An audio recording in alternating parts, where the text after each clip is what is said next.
My friends everywhere, I hope you enjoyed the story. Don't forget to encourage us by leaving a like or a comment, and let us know where you're watching from. Love you all! Our story begins inside a car where Uncle George and his wife Martha sat, and behind them was a girl whose eyes were enough to reveal a beauty like the moon. Her name was Riley. Riley sat trembling with fear, not knowing where she was being taken or what awaited her. She turned to her uncle anxiously and asked, "Where are you taking me, Uncle? And why have we been driving for so long?" All my life I didn't know what to do with you, but now I do. I'm going to marry you off to the biggest businessman in the country. "But I'm still young. This isn't right. I'm only 18. Shut up. Isn't it enough that I raised you and spent money on you like you were a pampered, well-fed duck? You've taken everything I had." Aunt Martha looked at her, her eyes filled with sorrow, and said, trying to comfort her, "Calm down, my dear. Don't be sad. You'll marry a good man with plenty of money."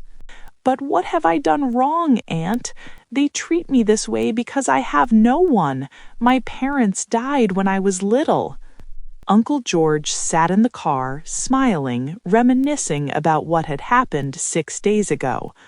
6 days ago, Uncle George was sitting talking with Alfred, a 58-year-old man, and Alfred said to him in a decisive tone, "What is it, George? I didn't want to speak to you rudely, and I said let's leave it at that, but now the matter is closed. When will you pay your debt, or will you give me the girl?"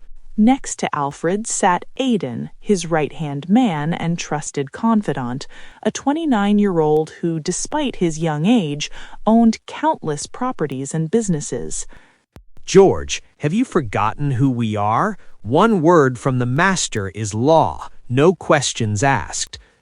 "Understood, gentlemen, but let's agree on a price.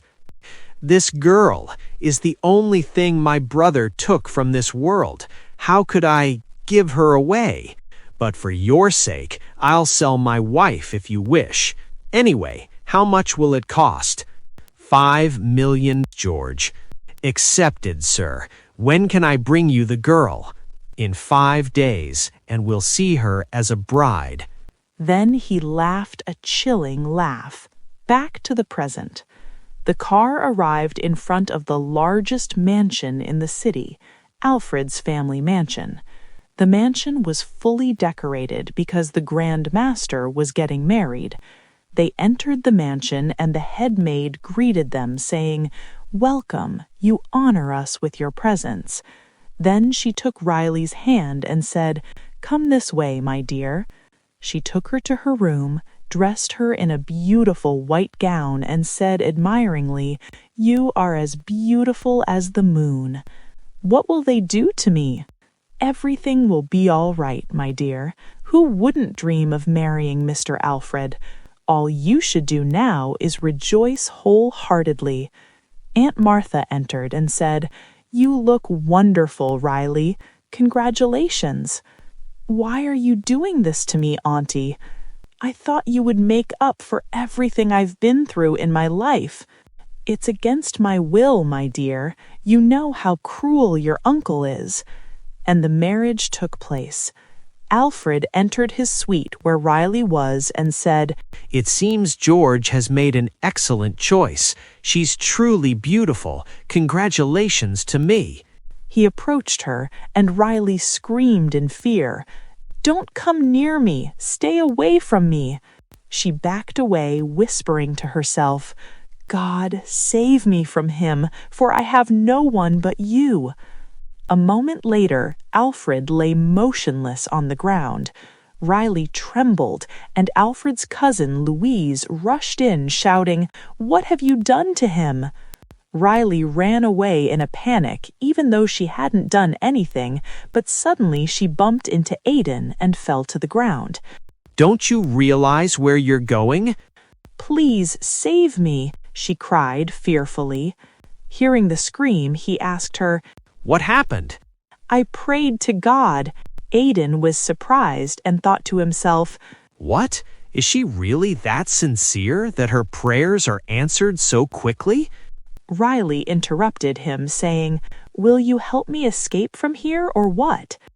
Aidan gazed at her for a long time, captivated by her beauty and childlike features, and said, Well, I'll help you. and indeed he helped her escape. Several months later, her uncle came and found her packing her suitcase. He said to her sarcastically, Where to, beautiful? "My aunt died, you took your money, and my husband is dead. What more do you want from me? I'm leaving." He laughed and said, No, get ready for your new home, bride. She was shocked and said, "Bride? How?" He grabbed her tightly and said, I don't want you anymore. Get ready for your new husband. "You're not human." He threw her on the bed and said, Get ready, bride. You'll be gone in a few days. 2 days earlier, George was sitting with Aidan in the office and said, What nonsense is this? You said it was important. Don't raise your voice, George. Don't forget who I am, or I'll wipe you off the face of the earth. Yes, sir. What do you want? I want to marry Riley.